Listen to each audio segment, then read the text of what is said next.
10 people, including 2 teenagers, died Sunday in clashes with opponents boycotting the vote. Maduro says more than 8 million people voted. Caracas, Venezuela. CNN President Nicolas Maduro has thanked the brave people of Venezuela for voting in a controversial election for a new constituent assembly that will have the power to rewrite his country's constitution.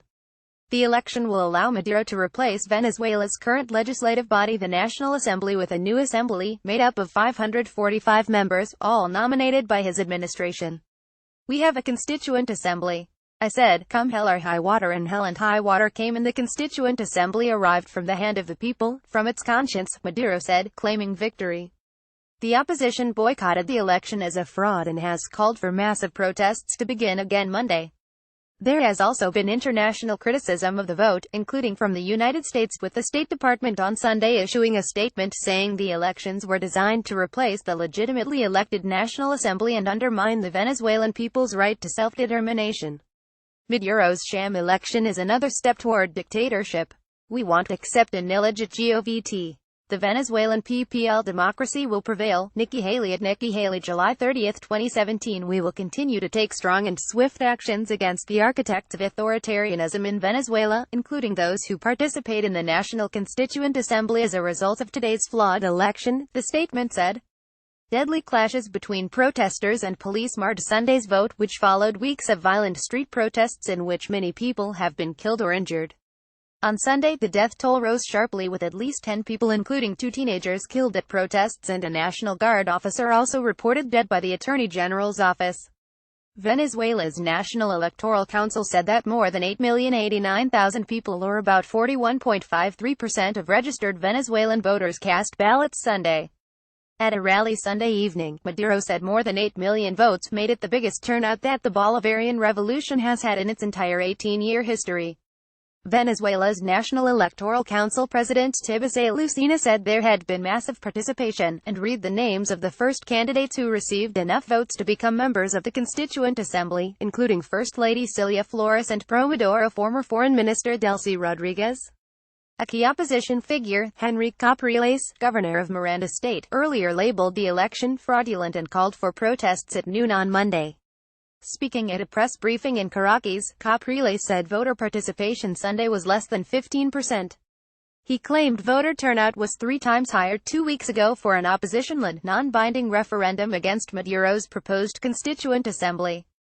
The president of the National Assembly, Julio Borges, tweeted earlier that Lucena's announcement of voter turnout of more than 8 million was almost triple the true turnout and the biggest electoral fraud in our history. Street clash as the polls opened at 6 a.m. ET Sunday, with nearly 380,000 troops guarding voting stations, according to a government release. On the streets, National Guardsmen clashed with opposition protesters and police fired tear gas at crowds in Caracas. As dozens of police officers rode motorcycles through the Altamira neighborhood, a large explosion went off. Agence France-Presse video showed 2 officers, each with a leg on fire, as comrades rushed to help them. At one spot in the capital, opposition demonstrators set up barricades on a highway. The death toll from the unrest ongoing since early April is 125, according to a statement from the Venezuelan Attorney General's office. That number does not include at least 2 of Sunday's deaths, in which the reasons for the killings are under investigation. News broke early that one of the candidates in the election, lawyer José Felix Pineda, had been shot dead in his home on Saturday, and that opposition leader Ricardo Campos died Sunday morning. State prosecutors are investigating both deaths. Opposition young Venezuelans have taken to the streets for months to protest the vote, known locally as La Constituyente, or the Constituent. The Venezuelan National Guard and protesters clash nearly every day. The opposition didn't submit any candidates for the vote because it doesn't recognize the legitimacy of the election. Maduro's opponents control the National Assembly, holding 112 of the body's 167 seats, and have been battling with him for political power since they won a majority of seats in December 2015. Before the winners of those elections took office, Maduro stacked the country's Supreme Court with loyalists to prevent his own impeachment.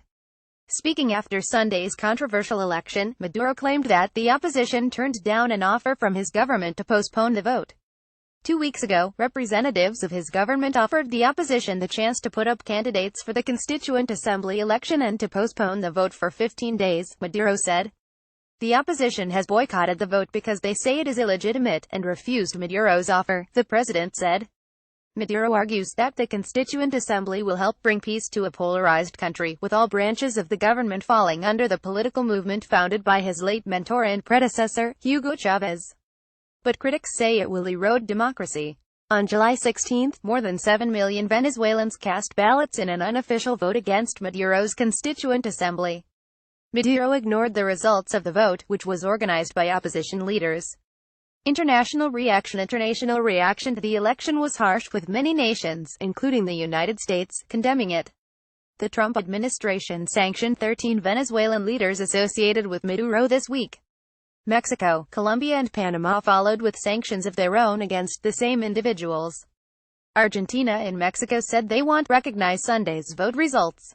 Canada denounced the vote. The Organization of American States deems the vote illegal. Spain said it will study, along with its partners in the European Union and countries friendly to the region, additional measures that may be effective in promoting a restoration of democratic institutions.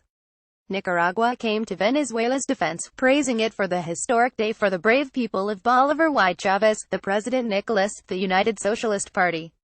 CNN's Mariano Castillo, Natalie Gallon, Susana Cullinan and Julia Jones contributed to this report.